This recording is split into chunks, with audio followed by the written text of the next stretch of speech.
Xin mến chào quý khán thính giả đã đến với kênh Lúa Vàng. Quý vị thân mến, có câu nói một mẹ nuôi được 10 con, nhưng 10 con chẳng nuôi nổi một mẹ. Có lẽ ai cũng từng nghe câu nói thấm thía này, nhưng mấy ai hiểu hết được nỗi lòng của người mẹ khi đứa con từng ôm ấp, từng tự hào giờ đây lại trở nên xa cách. Giữa chốn phồn hoa đô hội, nơi bà tưởng mình sẽ được sống cùng niềm vui của con cháu, nhưng càng ngày bà càng chìm sâu vào cảm giác cô đơn, lạc lõng. Câu chuyện về bà già im lặng không chỉ là nỗi niềm của một bà mẹ từ quê lên thành phố, mà còn là tiếng vọng từ lòng người về tình thân, về khoảng cách vô hình đang dần chia cách giữa con người với con người. Trong chuyên mục đọc truyện đêm khuya đêm nay, chúng tôi xin gửi đến quý vị truyện ngắn Bà già im lặng của tác giả Dương Giao Linh qua diễn đọc của Thu Hà. Xin mời quý vị chúng ta cùng thưởng thức. Sáng nào cũng thấy bà già ấy cầm cái túi đi ra chợ. Chiếc túi có bông hoa được sơn màu đỏ to ở giữa nhẹ bẫng trên tay bà cả lúc đi và về. Nhìn vẻ buồn bã của bà, có người dừng lại hỏi thăm, nhưng bà chỉ yên lặng. Lâu dần người ta nghĩ bà vừa câm lại vừa điếc nên chẳng ai hỏi chuyện. Ngay cả khi có người nào qua đường hỏi, bà còn lắc đầu tỏ vẻ không nghe thấy hay không quan tâm rồi đi vội. Giá bà mang gương mặt lạnh lùng hay khó gần thì đã đành, đằng này chỉ cần liếc qua chiếc quần lụa đen với áo bả ba nâu của bà là người ta cũng đoán biết bà từ quê lên thành phố. Mà người quê thì có ai như bà? Đúng là bà từ quê lên, chính xác là từ cái xóm Bãi, nơi một làng quê nằm ở vùng đảo nhỏ quanh năm chua mặn. Nhưng chỉ khác là bà lên phố đã được 5 năm. Chính xác hơn là bà lên ở cái chung cư này với vợ chồng thằng con trai duy nhất. Thằng con trai mà bà đã còng lưng mò mẫm nơi đồng chua nước mặn để nuôi nấng cho ăn học. Và rồi nó trở thành niềm tự hào của bà, trở thành điểm tựa cho tuổi già cô đơn khi chồng bà không còn nữa. Hai cô con gái cũng đã yên bề gia thất. Bà nhớ lại cái ngày hai vợ chồng thằng con đánh xe ô tô về xóm Bãi, bảo đã mua được nhà, muốn bà lên để phụng dưỡng tuổi già. Cô con dâu cứ cầm tay bà mà rằng: mẹ lên ở với chúng con, tiện trông coi nhà cửa giúp vợ chồng con với lại mẹ ở đây một mình, chúng con cũng không yên lòng. Thế nhưng bà đã đồng ý đâu. Từ trước tới nay bà quen sống lam lũ, cái ăn, cái mặc đều đơn giản, thậm chí là toành toàng. Sợ lên thành phố lạ người lạ nước, lại nếp sống sạch sẽ, bà đâu có quen. Nhưng rồi nhìn thằng cháu bi ba bi bô mới gần 2 tuổi đầu mà mẹ nó đã mang đi gửi nhà trẻ. Bà thương lắm. Nếu bà lên ở với vợ chồng nó thì bà sẽ ở nhà giữ cháu, lo cho nó ăn ngủ chu đáo, chứ chẳng để nó phải đến nhà trẻ. Nhìn mặt nó xanh xao, bà xót lắm. Thế là bà lại để mấy xào ruộng cho cô con gái, bán căn nhà cấp 4 mà ông bà đã dành dụm bao năm mới xây cất được. Tiền bán nhà bà cũng đưa cho con để vợ chồng nó thêm vào trả nợ ngân hàng. Còn thừa thì lấy vốn làm ăn. Âu thì sau này cũng là của con hết, bà chết cũng có mang đi được đâu. Bà có riêng một căn phòng chừng 10 mét vuông để ngủ và sinh hoạt. Thế cũng là rộng rãi và thoải mái rồi, vì đồ dùng cá nhân của bà cũng chẳng có là bao. Một chiếc tủ nhựa đựng quần áo, một chiếc bàn con để kê chiếc quạt, một chiếc giường đơn để bà ngả lưng. Ban ngày vợ chồng con trai đi làm, thằng cháu đích tôn ở nhà với bà, nó là nguồn vui duy nhất. Cả ngày bà cứ xoay quanh nó, hết đút cơm lại du ngủ, dẫn đi chơi. Thức ăn của cháu thì mẹ nó làm sẵn để trong tủ. Đến bữa bà chỉ cần cho vào cái lò vi sóng, xoay cái núm tròn đúng vào số 5 là bỏ ra bát cho nó ăn. Còn đồ ăn của bà thì đến bữa có người mang lên cho, không phải nấu vì sợ bà không quen dùng bếp điện, nhỡ bị làm sao. Bà chặt lưỡi. Mới có hơn 70 tuổi, cũng vẫn còn nhanh nhẹn, đâu có đến nỗi nào đâu mà con cái đã chả cho làm gì. Ở nhà cả ngày cũng chán, cho cháu ăn xong là bà dẫn nó đi chơi loanh quanh. Gặp ai bà cũng bảo: chào bà, chào bác đi con. Rồi bà cũng đon đả cười làm quen, hỏi thăm người này người kia. Từ cửa nhà trông thấy một người phụ nữ đang đi, bà nhanh nhảu: "Chào bác, hôm nay trời nóng bác nhỉ?" Người đàn bà mặc chiếc váy hoa cà đang bấm điện thoại ngước lên nhìn rồi nhanh đi về nhà, đóng cửa lại. Bà lại nghĩ chắc là người ta đang nhỡ cái gì nên không nghe thấy tiếng bà chào. Trưa hôm sau, để dỗ dành thằng cháu ăn hết bát cơm, bà lại dẫn nó ra ngoài. Thấy có tiếng người già ở căn nhà phía trước, bà mừng lắm. Tay dắt thằng cháu, bà bước nhanh lại. Một bà cụ trạc tuổi bà đang đứng trong nhà ngó ra hành lang, bà lên tiếng: "Dạ chào bà." Bà cụ bên trong đưa cặp mắt sưng mọng thâm đen gần như híp chặt lại, nhìn về phía bà rồi chẳng nói chẳng rằng đóng cửa đánh sầm. Bà chưng hửng dắt thằng cháu đi. Nắng chiếu qua cửa kính vàng rực, trời đang nắng to. Con dâu bà dặn: "Nếu buổi chiều mát bà hãy cho cháu xuống sân chơi. Thằng con trai bà thì cẩn thận chỉ bà cách mở cách đóng thang máy mấy lần. Nó còn dẫn bà đi vài lần cho quen để bà biết cách." Bà nghĩ lo gì, không biết thì gặp ai bà nhờ người ta ấn hộ. Đường là ở mồm, bao năm nay bà vẫn thấy cái câu ấy đúng. Bà chỉ cần nhớ số nhà, số tầng thôi thì chẳng lo đi lạc. Ấy vậy mà lần đầu đi thang máy, bà loay hoay thế nào lại dẫm phải guốc một cô gái. Nhìn cô ta nhăn nhó, bà vội vàng xin lỗi rồi đứng nép vào trong lặng lẽ. Khi thằng cháu đã đến tuổi đi học lớp mẫu giáo thì nó chẳng còn ở nhà với bà nữa.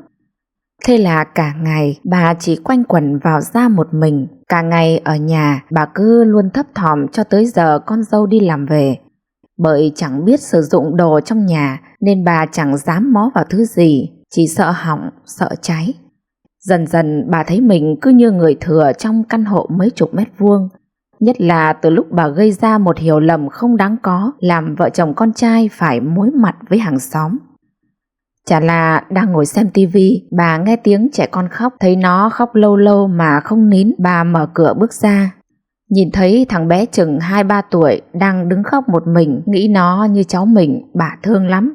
Bà chạy lại dỗ dành, hỏi gì nó cũng không nói, bà dỗ nó về nhà bà. Bảo vào chỗ bà một tí, rồi tí mẹ nó về thì đón. Sang nhà bà, thằng bé nín khóc, nó ngồi chơi ngoan ngoãn, bà cũng thấy vui. Ai ngờ đến khi con dâu đi làm về, nó quát bà bảo: "Sao bà lại đưa thằng bé này về đây?" Bà bảo thấy nó khóc mà bố mẹ không có nhà nên bà trông giúp, mẹ nó về thì đón. Cô con dâu mặt từ đỏ chuyển sang tái, gọi điện thoại cho chồng. Thằng con trai bà về hốt hoảng bảo: "Thế này thì bà hại con rồi." Sau đó là tiếng bước chân rầm rập, người nhà thằng bé chạy sang. Sau khi nắm chặt tay, nhìn kỹ từng cm trên người thằng bé, người đàn bà mặt trắng bụng, môi mọng màu cánh sen bảo bà: "Bà định bắt cóc con tôi phải không? Bà đã làm gì thằng bé?" Bà hoảng sợ run rẩy không nói thành lời. May mà cậu con trai bà giải thích rằng bà từ quê lên, không biết sử dụng điện thoại thông minh nên không đọc được thông báo tìm trẻ lạc trên nhóm cộng đồng cư dân, mong anh chị thông cảm. Chị ta đưa con về còn quay lại giải thích với mọi người như kết tội bà rằng mình mới chỉ để con ngoài đó chừng vài phút, vào nhà lấy ví tiền chứ có đi lâu đâu. Anh công an sau khi nhận được tin báo đến nơi thấy bà cũng hiền lành chất phác, lại mới từ quê lên nên bỏ qua cho bà.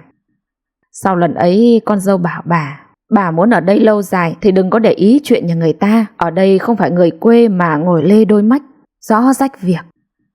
Bà im lặng, đưa bàn tay nhăn nheo lên che miệng, chậm rãi đi vào trong phòng. Bà cứ nghĩ đến câu con dâu vừa nói. Nó vốn cũng sinh ra từ quê, lên thành phố học hành rồi công tác, vậy mà sao nó lại nói người nhà quê như thế? Bà thu chân, gối đầu lên cánh tay gầy nhẳng, co người như con tôm trên chiếc giường đơn nhắm mắt. Giọt nước mắt khô đọng lại trên mấy cọng mi thưa thớt. Bỗng bà giật nảy mình, vội duỗi thẳng chân ra. Tiếng con dâu nói với chồng nó: "Anh bảo bà là nằm ngủ thì đóng cái cửa lại, chứ không nhà có khách ai vào vô tình nhìn thấy bà nằm ngủ kiểu ấy lại bảo tôi đối xử tệ bạc với mẹ chồng. Rõ khổ, nằm nhìn cũng như là ăn xin ấy." Thằng con trai bà chỉ chép miệng: "Thôi được rồi, khổ lắm, nói mai." Lúc ấy bà ngồi trong phòng vô tình nghe được, nén tiếng thở dài trong lồng ngực khô kẹp, lặng lẽ ra khép cửa. Bà ngẫm mình cứ như một kẻ lạc loài. Cái gì bà làm cũng sai, điều gì ở bà cũng quê cạch hèn mọn. Con gái lên thăm, bà mừng muốn khóc, nước mắt chỉ còn ươn ướt mấy cọng mi thưa. Sau khi đi một vòng xem xét nơi ăn trốn ở của mẹ, cô con gái út không ngớt lời khen mẹ dạo này trắng da, béo da.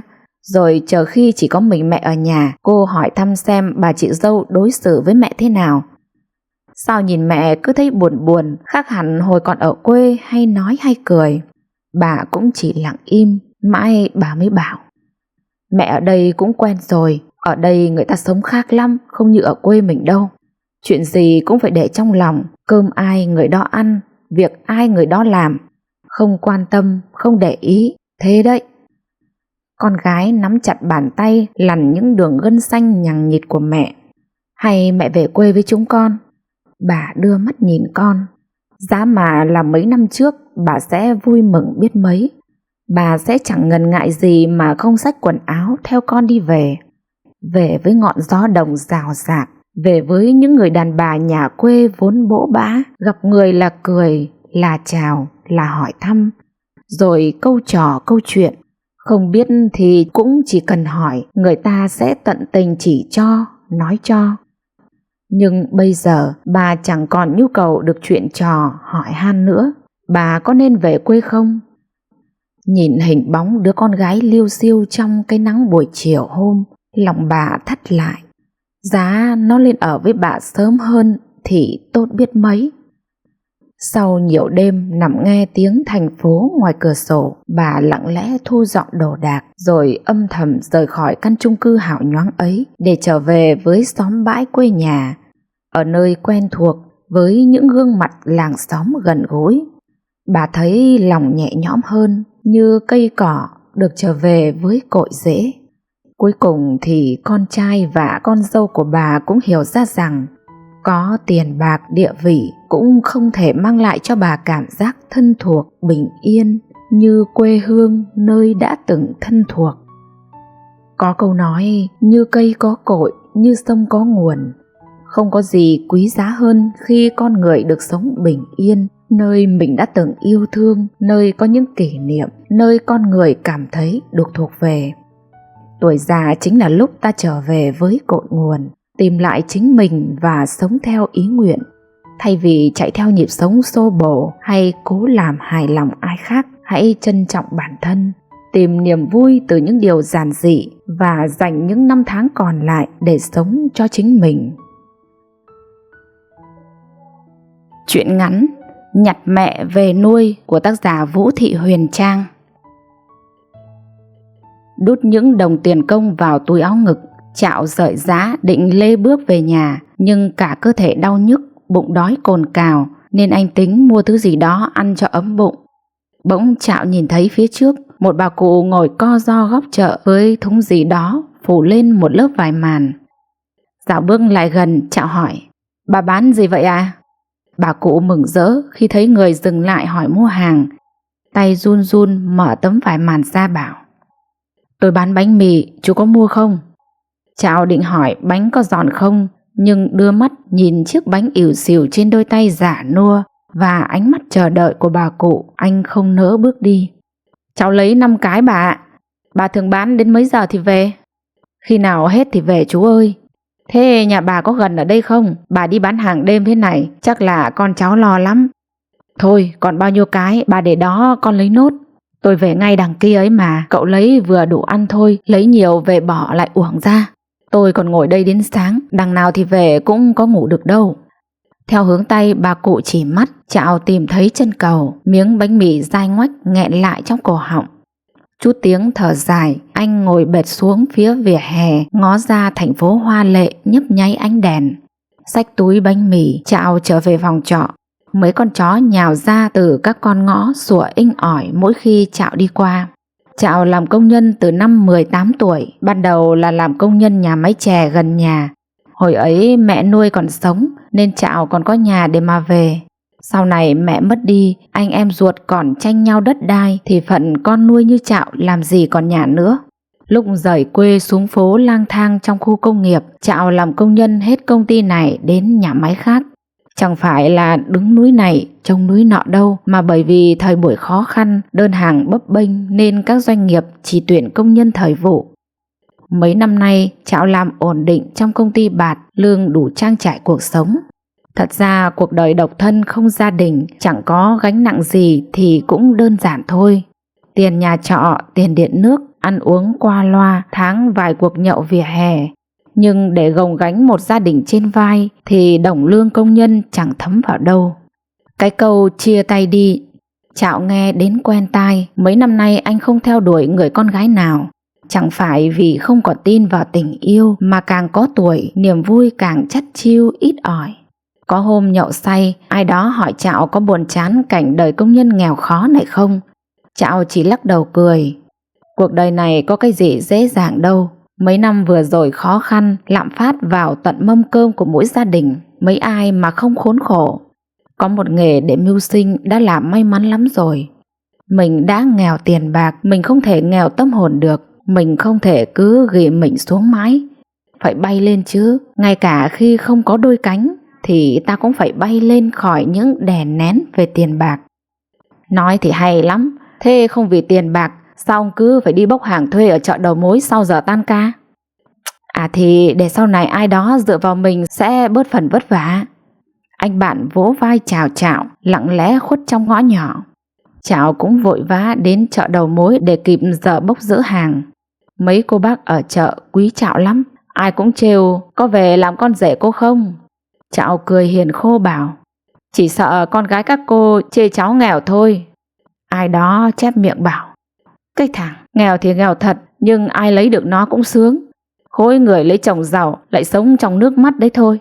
Mấy câu bâng quơ đó làm má Đào ửng đỏ. Chạo đâu có biết ở chốn bán mua đốt chát này vẫn có người lặng lẽ ngóng chờ mình. Lúc thuê Chạo vác mấy bao hàng, Đào cũng lặng lẽ len lén nhìn bóng lưng vạm vỡ ấy lẫn vào trong chợ. Có nắm xôi nóng muốn dúi cho Chạo mà không dám. Lúc trả công muốn đưa thêm vài đồng mà Chạo đâu có chịu nhận. Đôi khi muốn hỏi thăm nhau vài câu mà lời lạo xạo trong cuống họng. Chạo đột nhiên nhớ đến bà cụ bán bánh mì. Chẳng hiểu sao mấy hôm nay không thấy bà ngồi bán bánh. Lần theo dấu tay chỉ của bà cụ hôm nào, Chạo tìm đến chân cầu. Vài bóng người vô gia cư đang nằm ngồi dọc gầm cầu. Chạo hỏi thăm về cụ bán bánh mì thì có người nói vọng lại, mấy hôm nay bà cụ ốm nằm ở đằng kia kìa. Sáng nay tôi mới mua hộ vài vị thuốc đấy. Bà cụ nằm co ro trên chiếc chiếu cũ trải trên nền đất. Thấy có người lại gần, bà cụ mở mắt mừng rỡ khi nhận ra người quen.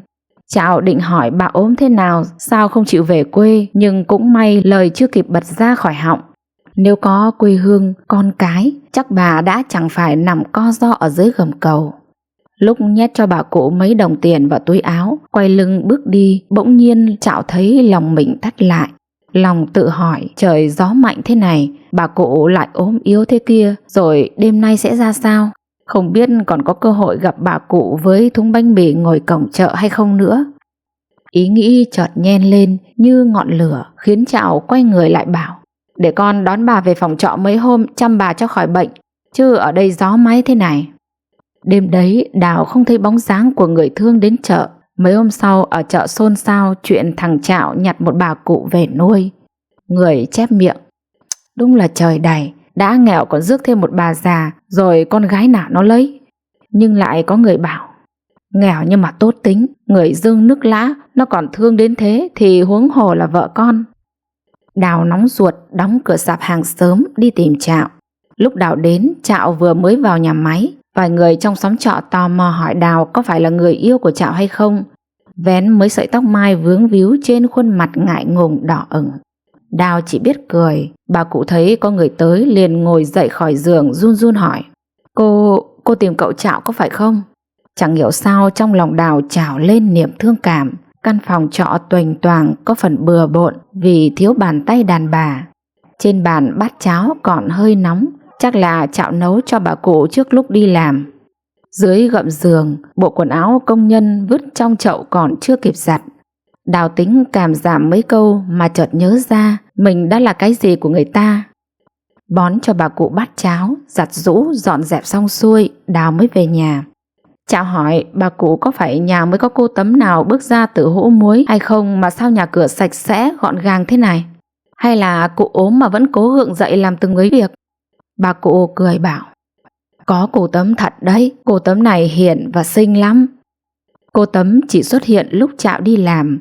Mấy hôm nay công ty có đơn hàng lớn nên anh em công nhân phải tăng ca suốt. Làm mệt là thế, nhưng Chạo thấy vui vì khi tan ca có người đợi mình ở nhà. Cảm giác ấy bao nhiêu năm nay anh chưa hề có được.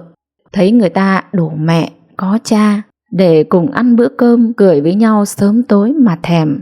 Đã có lúc anh ao ước giá mà có bố mẹ để chăm sóc lúc về già.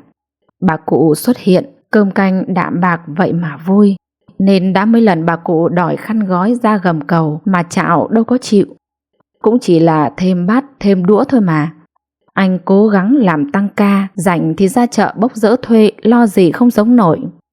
Hay là cụ ở đây làm mẹ con nha. Câu nói ấy thật ra cũng không khó thốt lợi đến thế. Nói được ra Chạo thấy nhẹ cả lòng. Chỉ bà cụ là rưng rưng mãi không nói lên lời. Bà sống gần hết đời, lang bạt gặp bao nhiêu phận người, chuyện nhân tình thế thái nghe không đếm xuể.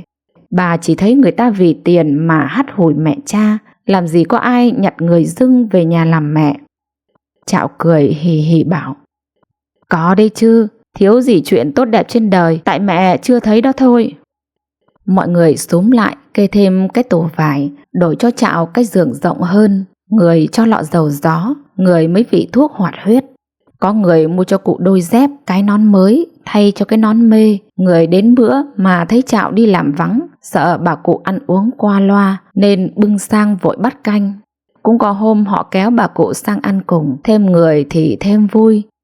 Việc Chạo mang bà cụ về nuôi như cơn mưa mát lạnh tưới tắm những tâm hồn đang khô héo vì chật vật mưu sinh, lo toan, nhão nhĩ.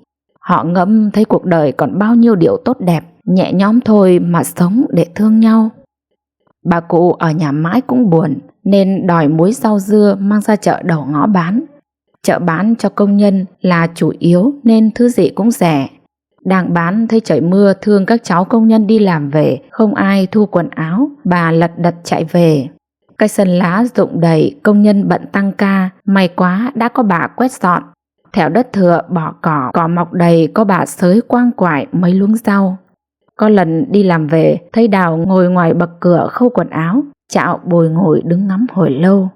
Hàng xóm thấy cảnh đó, vừa vo gạo vừa hát nghêu ngao. Áo anh dứt chỉ đường ta, vợ anh chưa có, mẹ già chưa khâu. Đào ngượng ngùng vờ mắng Chạo, nhà chẳng có lấy cây kim cuộn chỉ nào, nãy người ta phải ra chợ tìm mua hết cả hơi. Không biết anh ăn mặc kiểu gì mà bộ quần áo công nhân nào cũng tuột chỉ cả gang tay. Mà sao râu tóc anh để rậm rịt thế kia, trông vừa già vừa xấu. Chạo nghe mắng mà hạnh phúc quá chừng.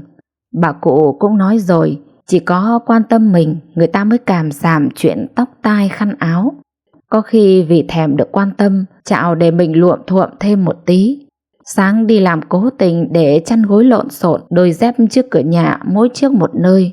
Chiều trở về thấy mọi thứ ngăn nắp đâu vào đấy. Ngó sáng Đào nhặt rau ngoài cửa, Chạo bảo mẹ già, có cô Tấm khéo thế này phải giữ chặt thôi, không hở ra là người ta bắt mất mẹ nhỉ. Bà cụ móm mém cười khi thấy đôi lứa liếc nhau nhìn đắm đuối thẹn thùng. Chạo không ngờ hạnh phúc đến với mình ngọt ngào đến thế. Từ người chẳng quê quán, người thân giờ đã có gia đình với mẹ già và một người phụ nữ chịu thương chịu khó. Người không chê những đồng lương công nhân ít ỏi, không chê mùi mồ hôi trên vai áo công nhân đã bạc màu, không chê xóm trọ nghèo với những người công nhân chân chất thật thà. Xóm trọ mừng cho Chạo, họ bảo nhau hạnh phúc tường đến với những người xứng đáng. Nhìn thấy mẹ con Chạo quây quần bên bữa cơm chiều sau một ngày lao động vất vả, ai đó mới thấy rằng thành phố hoa lệ này đâu phải hoa cho người giàu, lệ cho người nghèo như người ta vẫn nói. Những con người đơn lẻ sẽ nương tựa vào nhau thành một mái nhà. Quý vị thân mến, người ta thường nói thương người như thể thương thân. Cuộc đời đôi khi chẳng cần quá nhiều tiền bạc, nhà cao cửa rộng mới được gọi là hạnh phúc. Chính lòng bao dung, Tình thương yêu và sự chia sẻ là điều tạo nên một mái ấm thực sự. Câu chuyện về Trạo và bà cụ không chỉ là sự sẻ chia mà còn là minh chứng cho giá trị của lòng người trong cuộc sống này. Đôi khi một hành động nhỏ lại trở thành niềm an ủi lớn lao, giúp con người đơn độc tìm thấy mái ấm thực sự. Hãy biết ơn và trân trọng những người đã và đang đi qua cuộc đời ta, vì những khoảnh khắc ấy mới chính là hạnh phúc thực sự, là điều quý giá nhất trong cuộc đời này. Quý vị thân mến, sau khi nghe xong bộ truyện này, quý vị có cảm nhận như thế nào? Hãy để lại bình luận của mình để Lúa Vàng cũng như tác giả cùng được biết nhé. Còn bây giờ xin chúc quý vị có một giấc ngủ thật ngon. Xin kính chào và hẹn gặp lại.